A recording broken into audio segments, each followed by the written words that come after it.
So this is the part of the paper where I think Salzberg makes his most profound observations.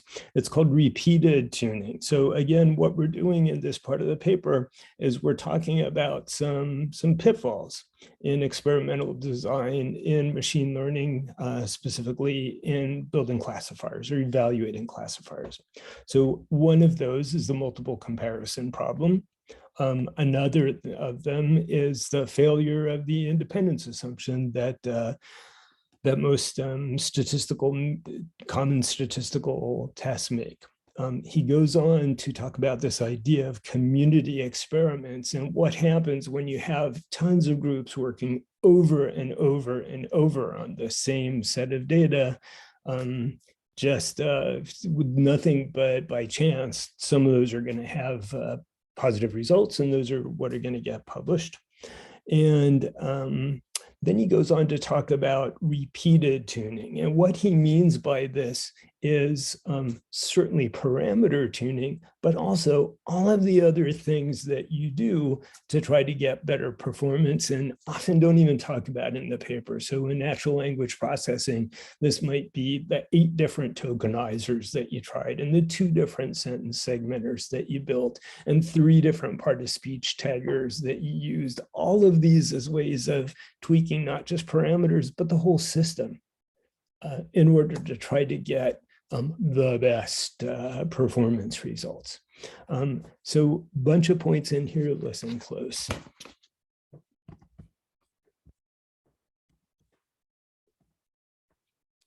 Section 3.3, repeated tuning.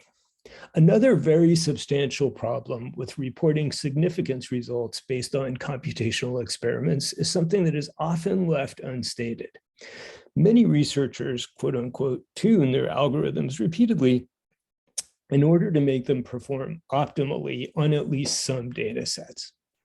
At the very least, when a system is being developed, the developer spends a great deal of time determining what parameters it should have and what the optimal values should be. For example, the backpropagation algorithm has a learning rate and a momentum term that greatly affect learning. And the architecture of a neural net, which has many degrees of freedom, has an enormous effect on learning. Equally important for many problems is the representation of the data, which may vary from one study to the next, even when the same basic data set is used. For example, numeric values are sometimes converted to a discrete set of intervals, especially when using decision tree algorithms. So let me throw in there that in machine learning, there are tons of different kinds of representations we might use. So take bag of words. That could be binary presence or absence.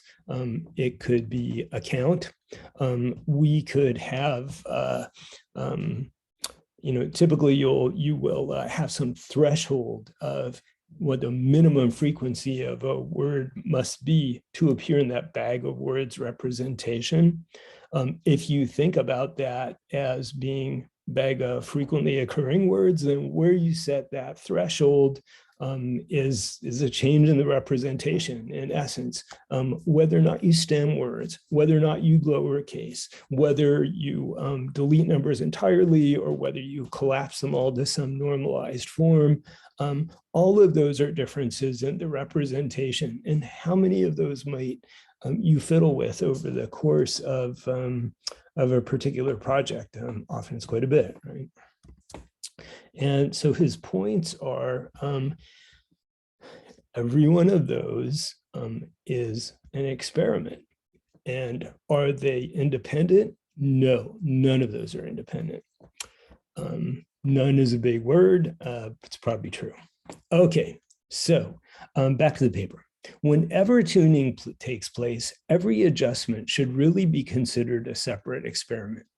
For example, if one attempts 10 different combinations of parameters, then significance levels, p-values, would have to be, for example, 0.005 in order to obtain levels comparable to a single experiment using a level of 0.05. Now, where did he come up with that number? He took 0.05, the usual alpha, and divided it by 10 because we were looking at 10 different combinations of parameters. Back to the paper, but few, if any, experimenters keep careful count of how many adjustments they consider. A couple of authors who he cites here suggest as an alternative that the parameter settings themselves be studied as independent variables and that their effects be measured on artificial data. Why artificial? I don't know. I mean, I'm a big believer in using artificial data sometimes, but there's no reason that you wouldn't also apply this to real data as far as I'm concerned. Back to the paper. A greater problem occurs when one uses an algorithm that has been used before. That algorithm may already have been tuned on public databases.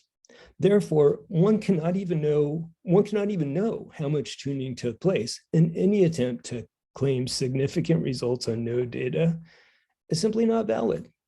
Now, I want to point out here two things.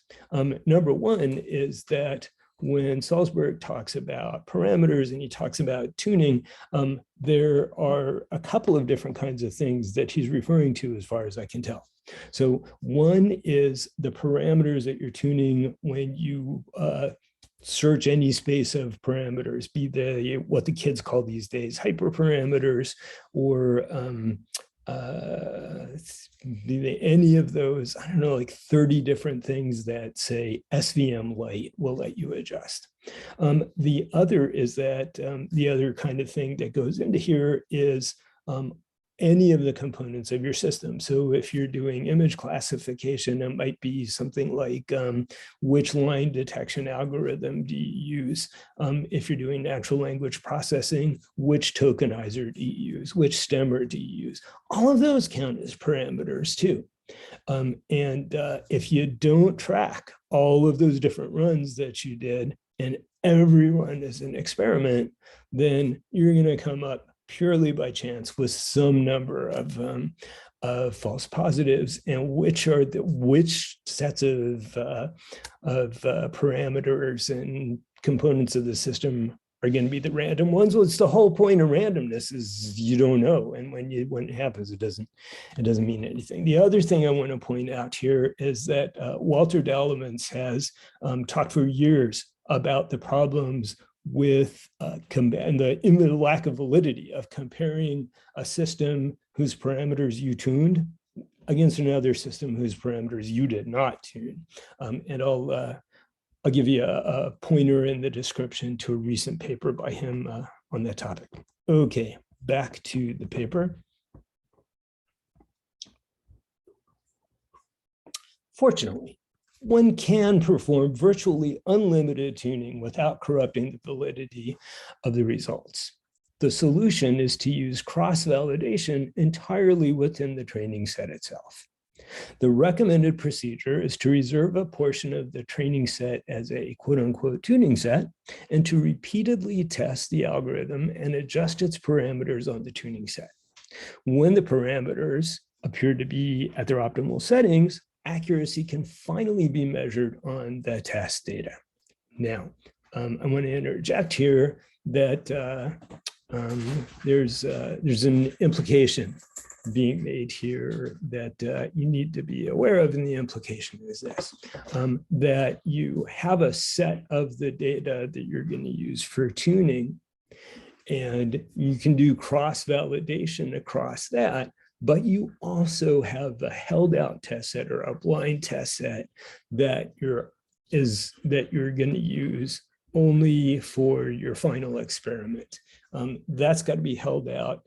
And this is different. What he's describing here, if I understand him correctly, is different from the very frequent form of cross-validation, where all you do is cross-validation, and then you report something like the mean across the cross-validation runs. He wants you to not do that, and I agree with him, but rather split your data into two parts, one of which you're going to use for tuning and a held out part that you never see for the final test. With the tuning set of data, you can do your cross-validation, but that's not your final test. Your final test is on that held out data. Okay, back to the paper here.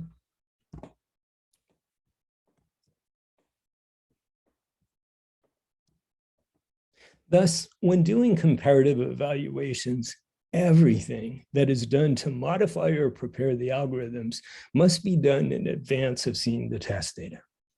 This point will seem obvious to many experimental researchers, but the fact is that papers are still appearing in which this methodology is not followed. Oh, hell, I have to interject here. He was writing, remember, in 1997 when he said, still appearing. I'm recording this in 2022 and it's still occurring now. Back to the paper. The fact is that papers are still appearing in which this methodology is not followed. In the survey by Flexer in 1996, only 3 out of 43 experimental papers in leading neural network journals used a separate data set for parameter tuning. The remaining 40 papers either did not explain how they adjusted parameters or else did their adjustments after using the test set.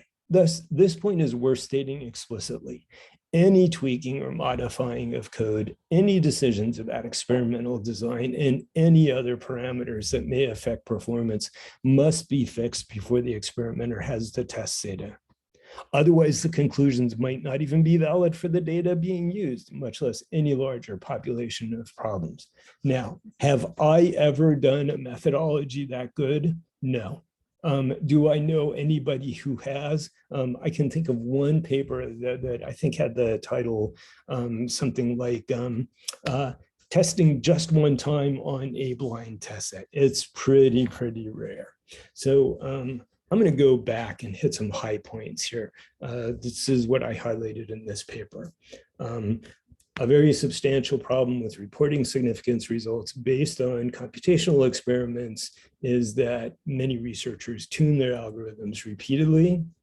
Bear in mind that tuning includes not just tweaking your parameters, searching the parameter space, but also changing the components of your pipeline out here and there. Equally important is the representation of the data. So for example, if you got bag of words versus word embeddings, that's clearly important. So are the different tokenizations you did on whether on the bag of word or on the word embeddings. And if you don't believe me, read Yoav Goldberg's book on this point. What stemmer you did or didn't use, what you did or didn't do with numbers, and so on and so forth, all of that counts as tuning. Whenever any of this tweaking takes place, every adjustment should be considered as a separate experiment. And we're going to assume, even if we do something like a Bonferroni adjustment, that these experiments are independent, and clearly they aren't. Bear in mind that if you're using an algorithm that's been used before, somebody probably tuned that, if whatever your model is. If you're going to do cross-validation, then don't do it on your test data. You got to have that held out blind test set. And